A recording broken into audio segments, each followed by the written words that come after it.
Good morning class. कैसे हो सभी? बहुत बढ़िया होंगे आई होप। अच्छे से पढ़ाई कर रहे होंगे, लेक्चर वीडियोस देख रहे होंगे अच्छे से। बट मुझे एक शिकायत है कि सभी बच्चे लेक्चर वीडियो नहीं देख रहे हैं। ठीक है, अटेंडेंस बहुत ही कम है। तो मैं चाहूँगा कि सभी बच्चे लेक्चर वीडियो देखें और अपने फ्रेंड्स को भी कहे कि वीडियो को देखें, नहीं तो बाद में हमें बहुत ज़्यादा डिफ़िकल्टी हो जाएगी कोर्स कंप्लीट करने के लिए। ठीक है, तो मैं चाहूँगा कि सभी इस चीज़ को शेयर करें, वीडियो को शेयर करें, ताकि सभी बच्चे इस वीडियो को देख सकें। ठीक है, ओके।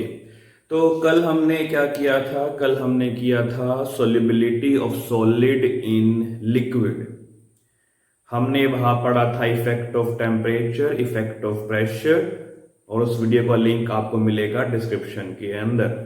ठीक है, तो आज हम करेंगे solubility of gas in liquid. आज के लिए सिर्फ हमारा यही टॉपिक होगा। उसी में हम पढ़ेंगे हेनरीज लॉ के बारे में, जो कि एक बहुत ही इंपॉर्टेंट लॉ है, एग्जाम्स में बहुत फ्रीक्वेंटली पूछा जाता है। और उसकी एप्लीकेशंस के बारे में जानेंगे कि उसकी एप्लीकेशंस क्या होती हैं। ठीक है, ओके, लेट्स स्टार्ट। तो हमारा टॉपिक आज के लिए क्या है? Solubility of gas in liquid. ठीक है, तो गैसेस भी लिक्विड में सोल्यूबल होती है। अगर गैसेस लिक्विड में सोल्यूबल नहीं होती तो जितने भी एक्वेटिक एनिमल्स हैं सब मर चुके होते अभी तक तो। ठीक है, तो जो वाटर है, लिक्विड वाटर हुआ, उसमें गैसेस कौन कौन सी होंगी? कार्बन डाइऑक्साइड है हमारे पास, ऑक्सीजन है, नाइट्रोजन है, and there are many more gases which are dissolved in water. And most importantly oxygen, वही ऑक्सीजन की वजह से जो एक्वेटिक एनिमल्स है वो ब्रीद कर पाते हैं थ्रू देयर गिल्स। ठीक है, ओके। तो गैसेस सोल्यूबल है लिक्विड में, अभी हम बात करेंगे इसके बारे में। कल वाली बात एक बार फिर मैं ध्यान देना चाहूंगा आपको, दैट लाइक डिसॉल्व्स लाइक। ठीक है, तो यहां पे मैं सोलवेंट जो लूंगा that will mostly be water. और मैं कल बात कर चुका हूं कि जो वाटर है वो पोलर सोलवेंट है। पोलर का मतलब पता है ना क्या होता है? कि जिस मॉलिक्यूल में चार्ज का सेपरेशन हो सकता हो। तो जब चार्ज का सेपरेशन होगा ना, तो उसका जो डाइपोल मूवमेंट है that will not be equal to zero. That is what is polar molecule. तो सोल्यूट क्या होगा हमारे पास? सोल्यूट हमारे पास होगा कोई भी गैस। अब गैस दो तरह की हो सकती है। एक गैस हमारे पास होगी नॉन पोलर, दूसरी तरह की गैस हमारे पास होगी पोलर। नॉन पोलर में एग्जांपल हमारे पास है oxygen, nitrogen, carbon dioxide and etcetera, और भी होंगी। पोलर में हमारे पास कौन सा एग्जांपल है? हमारे पास एग्जांपल है अमोनिया का, SO2 का, ठीक है, एंड लेट्स से H2S का, एटसेट्रा। तो ये हमारी हुई पोलर गैसेस, ये हुई हमारी नॉन पोलर गैसेस। अब क्योंकि वाटर हमारा पोलर सोलवेंट है, तो आप अच्छे से गैस कर सकते हैं कि जो इस तरह की गैसेस है ये वाटर में जल्दी से सोल्यूबल होंगी, और जो ये गैसेस है ये वाटर में थोड़ी सी लेस सोल्यूबल होगी कंपैरेटिव टू दैट वन। ठीक है, ओके। एक और बात मैं यहां पे लिखूंगा जो इंपॉर्टेंट है, that is related to critical temperature. और क्रिटिकल टेम्परेचर के बारे में हमने पढ़ा था क्लास 11 के chapter number 5, that was states of matter. ये असर्शन रीजनिंग में क्वेश्चन आ सकता है आपका। तो those gases are more soluble in water which have high critical temperature. ठीक है, तो जिन गैसेस का क्रिटिकल टेम्परेचर हाई होता है वो वाटर में ज्यादा सोल्यूबल होती है। ठीक है, क्यों होती है? क्रिटिकल टेम्परेचर का मतलब है कि वो टेम्परेचर कि जब आपकी गैस लिक्विफाई होना स्टार्ट होती है। लिक्विफाई होने का मतलब ये है कि जो गैस के मॉलिक्यूल दूर दूर थे वो पास में आ रहे हैं। When the molecules of gases comes closer, they become liquid state. तो गैस के मॉलिक्यूल जल्दी से पास में क्यों आएंगे? क्योंकि उनके बीच में होगी फोर्स ऑफ अट्रैक्शन। और फोर्स ऑफ अट्रैक्शन ज्यादा किसमें होती है? पोलर में होती है। तो जो गैसेस पोलर नेचर की होती है उनमें फोर्स ऑफ अट्रैक्शन ज्यादा होती है और उनका क्रिटिकल टेम्परेचर भी हाई होता है। तो ये बात ध्यान रखनी है कि those gases with high critical temperature, I will say CT for short, are more soluble in water. क्यों होंगी? उसके लिए मैं एक बार फिर से बनाऊं flow chart. Critical temperature high होने का मतलब है that easily लिक्विफाइएबल।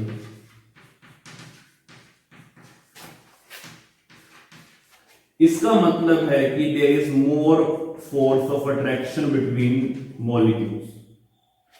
I will say more attraction between molecules of gas. क्यों होगी अट्रैक्शन? क्योंकि उनका नेचर जो है वो पोलर नेचर। तो those which are polar gases will have high critical temperature, and when they have high critical temperature they will be more soluble in water and vice versa। ठीक है, I think सभी को ये वाली बात समझ में आई होगी, तो इसे नोट कर लेंगे।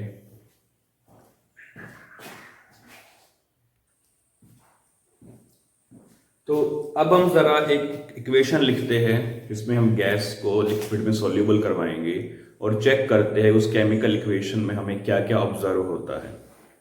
So practically it was observe that when you have a gas, जो कि हमारा सोल्यूट होगा obviously, plus when you have liquid जो कि हमारा सोलवेंट है, they will make a solution, और इस सॉल्यूशन के बनने के साथ कुछ अमाउंट में हीट भी रिलीज होती है।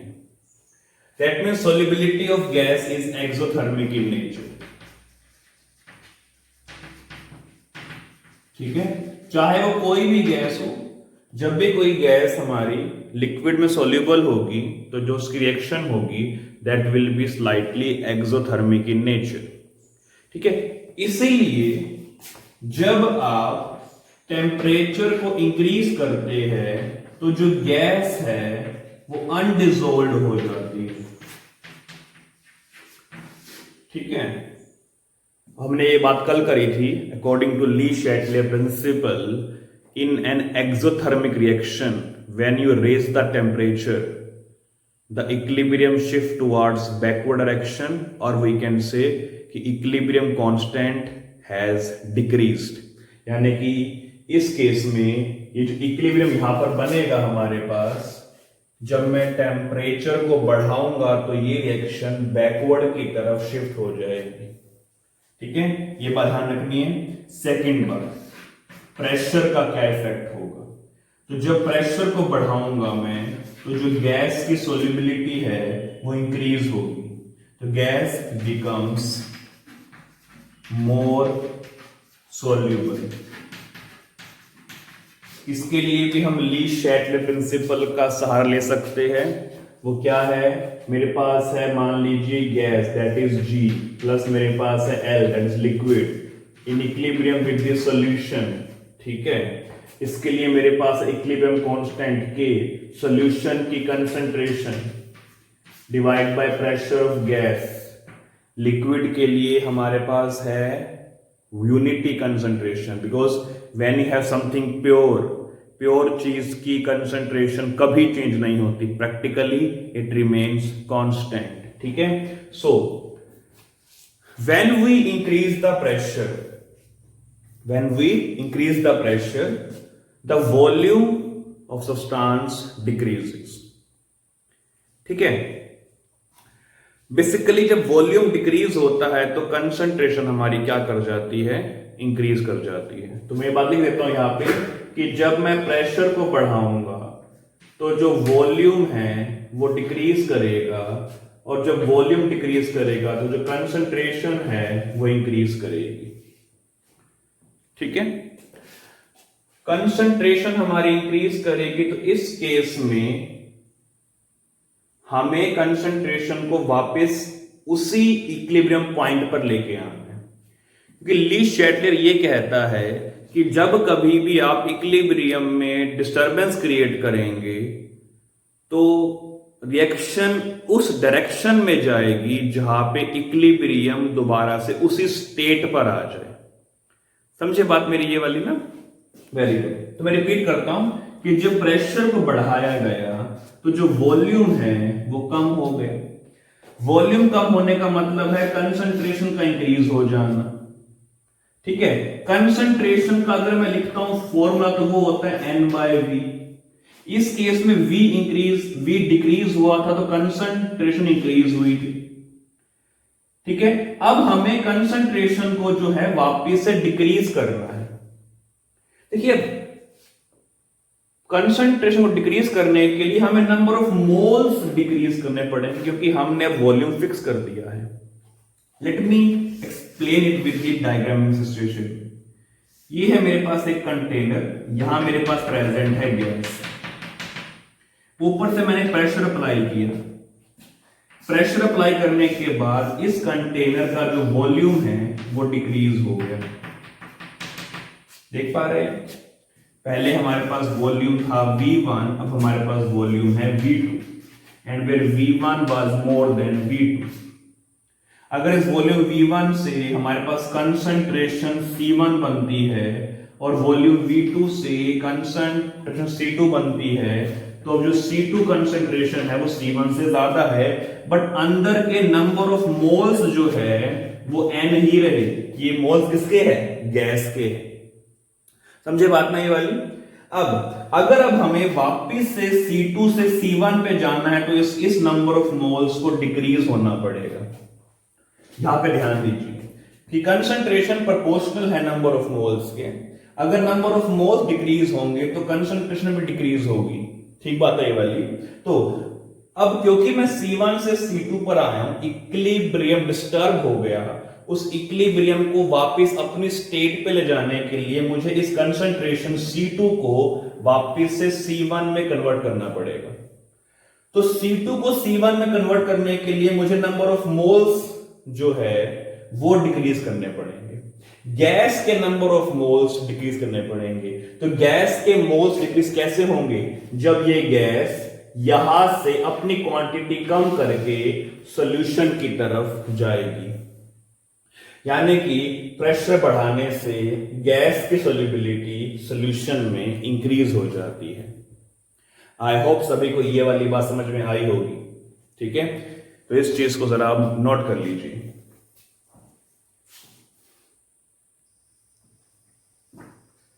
तो अब हम जरा एक बार और प्रेशर का रिलेशन चेक करते हैं सॉल्युबिलिटी के साथ। इस रिलेशन को अच्छे से समझा और समझाया हेनरी ने। तो यहां पर हम पढ़ेंगे हेनरीज लॉ के बारे में।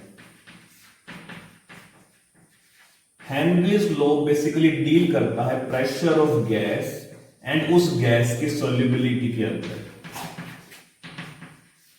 ठीक है, सॉल्युबिलिटी को हम डिफरेंट कंसंट्रेशन टर्म्स से रिप्रेजेंट कर सकते हैं।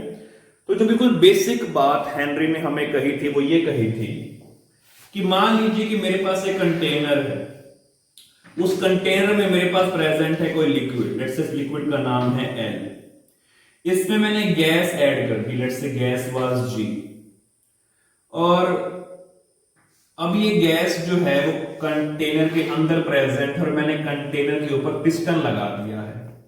यहां मेरे पास प्रेजेंट है लिक्विड L, यहां मेरे पास प्रेजेंट है गैस के पार्टिकल्स, इसे मैं G कह देता हूं। अब मैं ऊपर से प्रेशर को इंक्रीज कर रहा हूं, तो जब मैं प्रेशर इंक्रीज करूंगा तो जो ये गैस है, ये गैस जो है लिक्विड के अंदर ट्रांसफर होना स्टार्ट हो जाएगी, जिसकी वजह से इस गैस की सॉल्युबिलिटी जो है वो लिक्विड में इंक्रीज हो जाएगी। तो अब मेरे पास यहाँ पे इसके अंदर लिक्विड L भी है और साथ में गैस G भी है। That was the Henry's law कि the more of the pressure you apply on the gas, the more will be the solubility। वो इसको एक डिफरेंट टर्म में लिखा गया, वो ये था that solubility of gas in liquid is proportional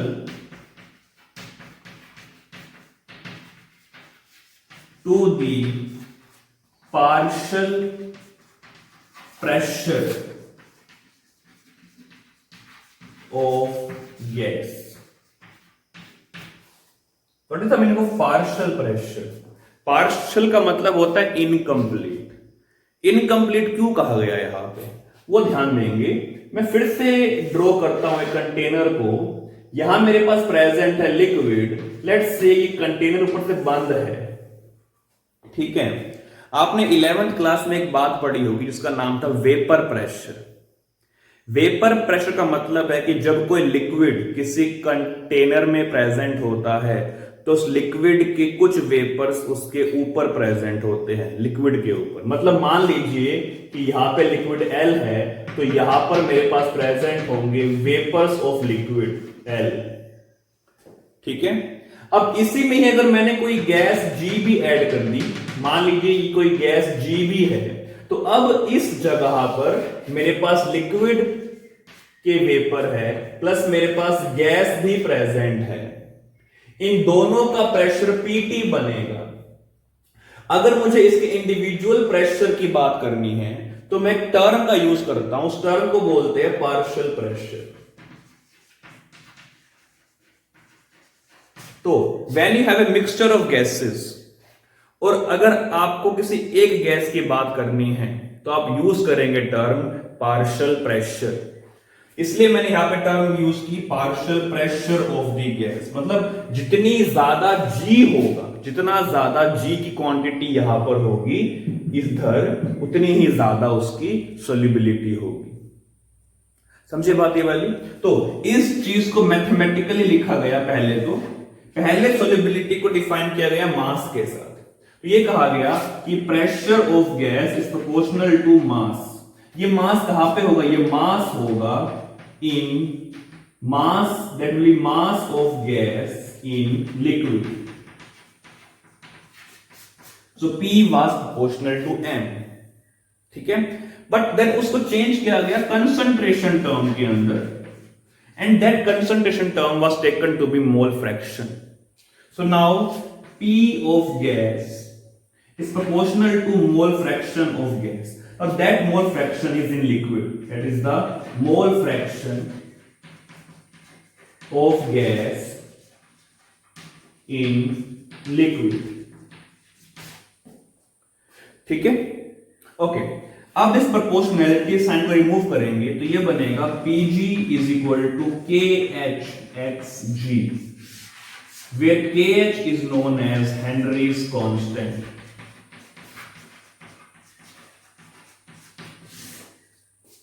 ठीक है, इसे नोट कीजिए। फिर हम बात करते हैं यूनिट्स के बारे में।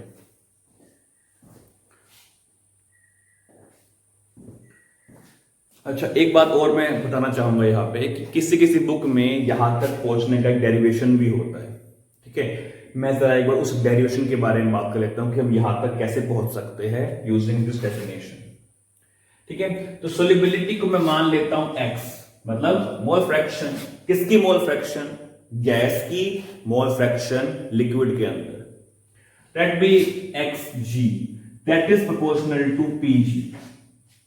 इस डेफिनेशन का मतलब ये है कि solubility of gas in liquid is proportional to partial pressure of gas. तो solubility of gas in liquid is proportional to partial pressure. अब जब मैं इस प्रोपोर्शनैलिटी साइन को रिमूव करता हूं, मुझे मिलता है K, that will become KPG. Now that K is some other type of constant. अब जब मैं इसको थोड़ा सा रीअरेंज करता हूं तो on rearranging that becomes Pg is equal to 1 by K Xg. अब इस 1 by K को ही यहां पर KH कहा गया है।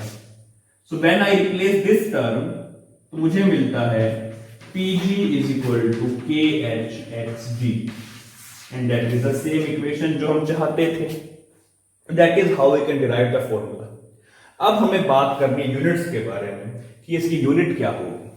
देखिए, यूनिट प्रेशर की काफी सारी होती है।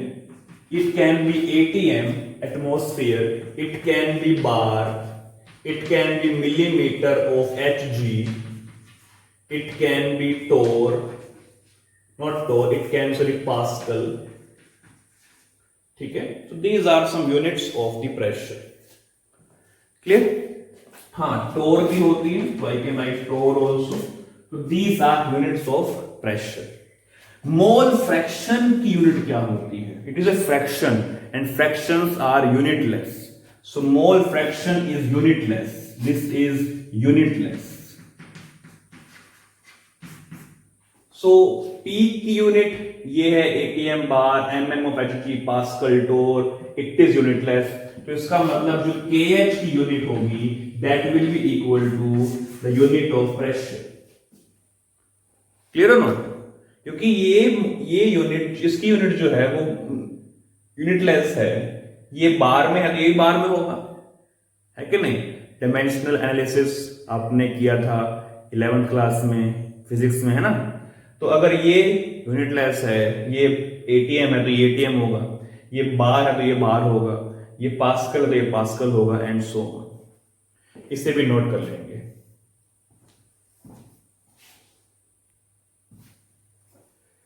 ओके, तो अभी हमने जो सोल्यूबिलिटी टर्म की बात करी वो मोल फ्रैक्शन थी. अगर मान लीजिए सोल्यूबिलिटी टर्म को मैं चेंज कर देता हूं तो क्या यूनिट्स भी चेंज हो जाएंगी? बिल्कुल होंगी. उसके बारे में जरा बात करते हैं. तो मान लीजिए अब सोल्यूबिलिटी टर्म जो मैं लेना चाहता हूं वो मोलैलिटी की है. तो now solubility term is molality. इसका सिंबल है स्मॉल m. तो जो फॉर्मूला है हेनरीज लॉ का वो थोड़ा मॉडिफाई होगा. That will become Pg is equal to KHm. फिर m is the molality of the gas in the liquid. ठीक है, this term always belong to gas in liquid. ठीक है, तो अगर Pg की यूनिट ATM है और m की यूनिट है मोल पर किलोग्राम, तो KH की यूनिट क्या होगी? वीडियो को पॉज करें और मुझे बताएं कि KH यूनिट्स क्या होगी कमेंट सेक्शन में. ओके, आई थिंक सभी ने वीडियो को पॉज करके आंसर लिख दिया होगा. तो एक बार आंसर कंफर्म कर लेते हैं.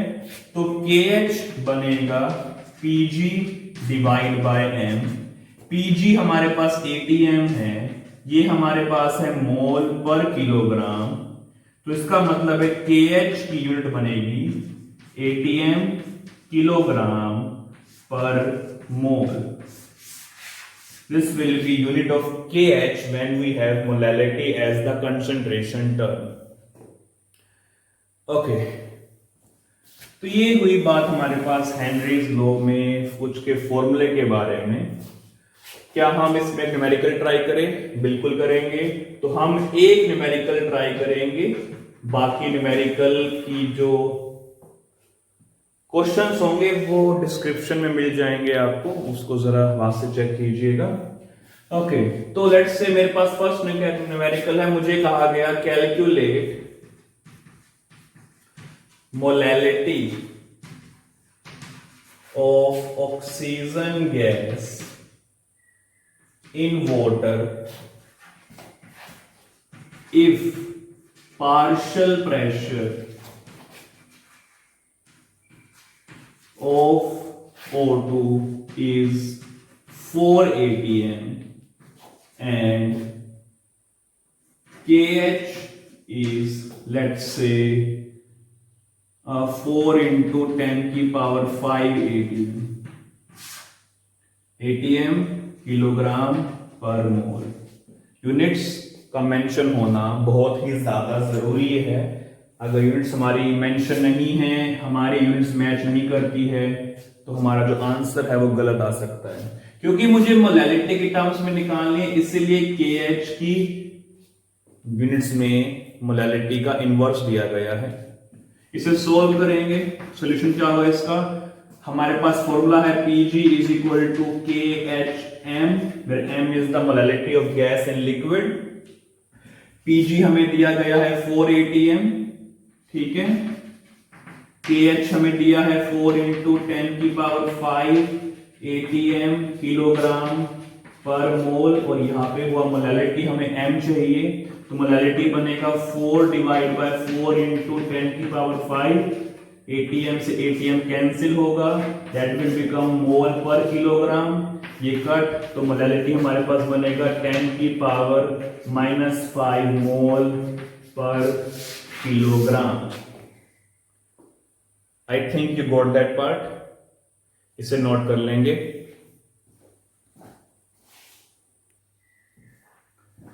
तो अब हमारा जो टॉपिक है वो होगा factors affecting the value of KH।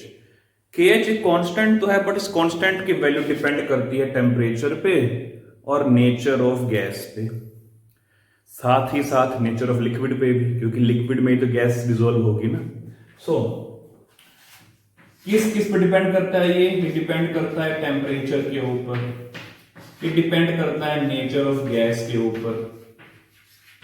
Gas मतलब हुआ यहाँ पे हमारे पास सोल्यूट, और ये डिपेंड करता है नेचर ऑफ सोलवेंट के ऊपर भी। ठीक है, लेट्स से मैं अज्यूम कर रहा हूं यहाँ पे कि सोलवेंट जो है मैं वो फिक्स कर देता हूं, तो सोलवेंट में यहाँ पे वाटर ले रहा हूं, तो यहाँ पे सोलवेंट का जो नेचर हुआ वो पोलर हो, तो मैं यहाँ पे पोलर सोलवेंट का पोलर नेचर का सोलवेंट ले रहा हूं। ठीक है, ओके चलिए आगे बात करते हैं। ओके, तो पहले हम डिस्कस करेंगे टेम्परेचर को।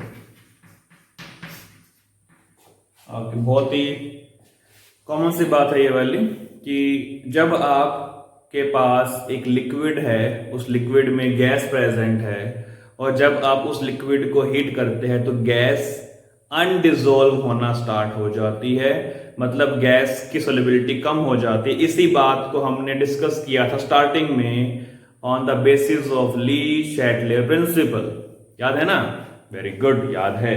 तो टेम्परेचर अगर इंक्रीज होगा तो इसका मतलब है सोल्यूबिलिटी जो है वो डिक्रीज होगी।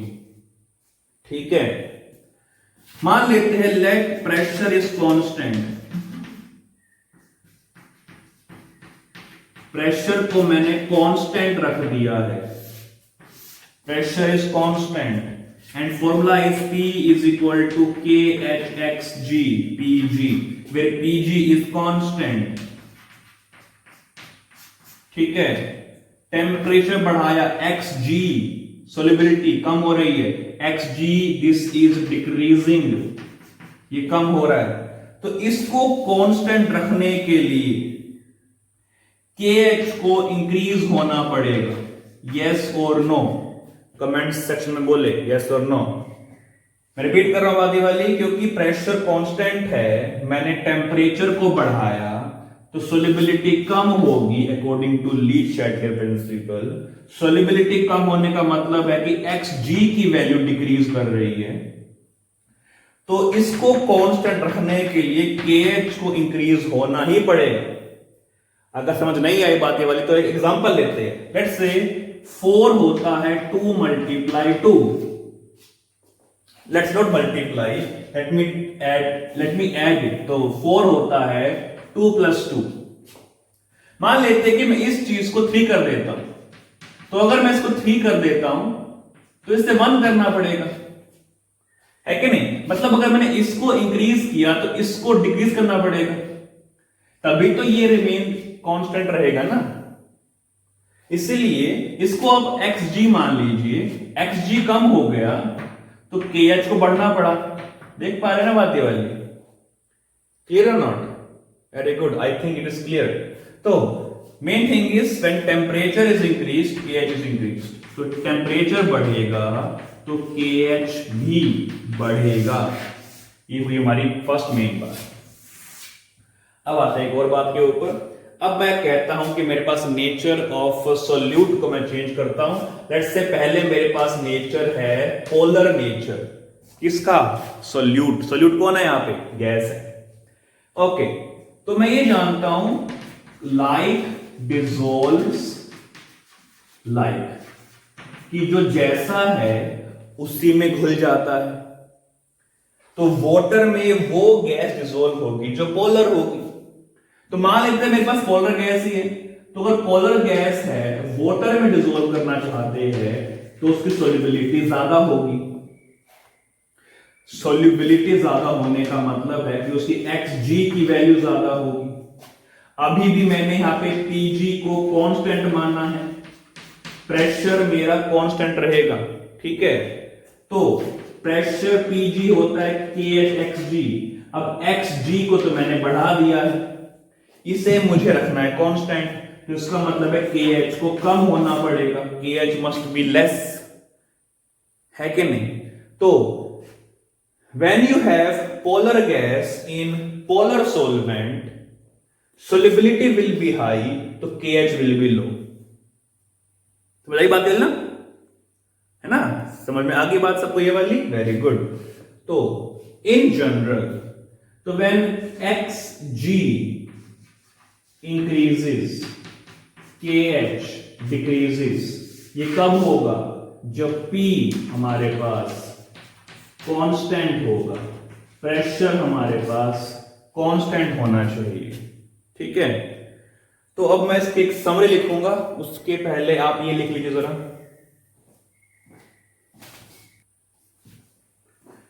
ओके, तो हमने जो भी KH के बारे में पढ़ा उसकी थोड़ी सी समरी लिख देते हैं, ताकि हमें वो अच्छे से समझ में आ जाए और याद रहे लॉन्ग टाइम तक। ओके, तो क्या था कि सोलवेंट जो है वो तो मैंने कौन सा लिया है, पोलर, ये फिक्स है, सोलवेंट मेरे पास पोलर है। प्रेशर क्या रहेगा, कांस्टेंट रहेगा। सोलवेंट पोलर है, प्रेशर कांस्टेंट है, तो पहले केस में अगर मैं टेम्परेचर को बढ़ाता हूं तो KH इंक्रीज होगा। सेकंड केस में अगर मेरे पास जो गैस है वो गैस अगर मेरे पास पोलर है तो इसका मतलब उसकी सोल्युबिलिटी ज्यादा होगी, इसका मतलब उसका जो KH है वो कम हो जाएगा। थर्ड केस में गैस अगर मेरे पास नॉन पोलर है तो उसका जो सोल्युबिलिटी होगी वो कम होगी, और अगर सोल्युबिलिटी कम है तो KH की वैल्यू हाई होगी। इस चीज को आप कंफर्म कर सकते हैं एनसीईआरटी की टेबल में से। ओके, अब बात करेंगे इस लास्ट टॉपिक के बारे में, that is applications of Henry's law, ठीक है। क्या है इसकी एप्लीकेशन, ये सिर्फ एक ही बात करता है कि जितना ज्यादा प्रेशर होगा गैस का उतनी ज्यादा वो सोल्यूबल होगी। तो इसकी एप्लीकेशन हम देखते हैं सॉफ्ट ड्रिंक्स के अंदर या फिर सोडा बोतल में, ठीक है। तो सभी ने कोक पी है, फेंटा पी है, पेप्सी पी है, थम्स अप पी है, ठीक है ना। तो सॉफ्ट ड्रिंक्स, सोडा बोतल, ठीक है, इसमें कौन सी गैस भरी होती है, CO2 गैस भरी होती है, वो भी हाई प्रेशर पे। तो जब भी आप बोतल को ओपन करते हैं तो आपको फिज की आवाज आती है, दैट मीन्स वहां से गैस जो है वो रिलीज हो रही है, क्लियर। ओके, तो soda bottles or soft drinks are filled with high pressured gas. So whenever you open the cap of the bottle, the gas releases, क्योंकि उसके ऊपर से प्रेशर कम हो गया। तो जब प्रेशर कम हो गया तो गैस की सोल्युबिलिटी भी कम होगी। दूसरी बात है हाई एल्टीट्यूड। हाई एल्टीट्यूड पे इट इज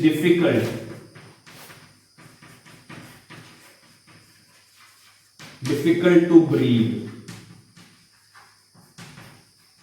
ठीक है। हाई एल्टीट्यूड पे ब्रीदिंग करना डिफिकल्ट होता है, क्योंकि जो ऑक्सीजन है हाई एल्टीट्यूड पे उसका पार्शियल प्रेशर कम हो जाता है, और जब ऑक्सीजन का पार्शियल प्रेशर कम हो जाता है तो हमारे ब्लड में अच्छे से डिसॉल्व नहीं होती है। तो जब ऑक्सीजन अच्छे से डिसॉल्व नहीं होगी तो वो सेल्स तक नहीं पहुंचेगी, ठीक है। और जब वो सेल्स तक नहीं पहुंचेगी तो हमारे सेल में एनर्जी प्रोड्यूस नहीं होगी एंड हम वीक फील करेंगे। समझे बात ये वाली। इस वीक फीलिंग को कहते हैं एनोक्सिया। हमें उल्टी आती है, चक्कर आते हैं, ठीक है, थकावट फील होती है एंड सो ऑन थिंग्स। तो हाई एल्टीट्यूड पे डिफिकल्ट टू ब्रीथ है, क्यों है? क्योंकि प्रेशर ऑफ ऑक्सीजन कम हो जाता है, तो इसकी वजह से जो सोल्यूबिलिटी है वो भी कम हो जाती है। ब्लड में ऑक्सीजन लेस सोल्यूबल होगी तो सेल्स तक ऑक्सीजन प्रॉपरली नहीं पहुंचेगी, सेल एनर्जी प्रोड्यूस नहीं कर पाएंगे, हम वीक फील करेंगे। थर्ड बात, स्कूबा डाइवर्स, आपने ये टर्म सुनी होगी। स्कूबा डाइवर्स वो होते हैं जो अंडर वाटर स्विमिंग करते हैं, ओशियन में जाते हैं, सी में जाते हैं, अंडर वाटर जाते हैं और उसमें स्विमिंग करते हैं, ठीक है। तो वो अपने साथ गैस सिलेंडर्स लेके जाते हैं। शुरुआत में उन गैस सिलेंडर्स में ऑक्सीजन हुआ करती, नाइट्रोजन हुआ करती, CO2 हुआ करती एंड सम अदर गैस हुआ करती, ठीक है। उसमें ऑक्सीजन की परसेंटेज, नाइट्रोजन की परसेंटेज हाई थी, ऑक्सीजन की परसेंटेज एज यूजुअल जो होती है एटमॉस्फेयर में वो थी। मतलब यहां पे बेसिकली एटमॉस्फेरिक कंपोजिशन थी हमारे पास, ठीक है। तो जब स्कूबा डाइवर पानी के अंदर गया तो उस पर पानी का प्रेशर पड़ेगा, उस पानी के प्रेशर से जो गैस है वो ब्लड में ज्यादा सोल्यूबल हो जाती थी।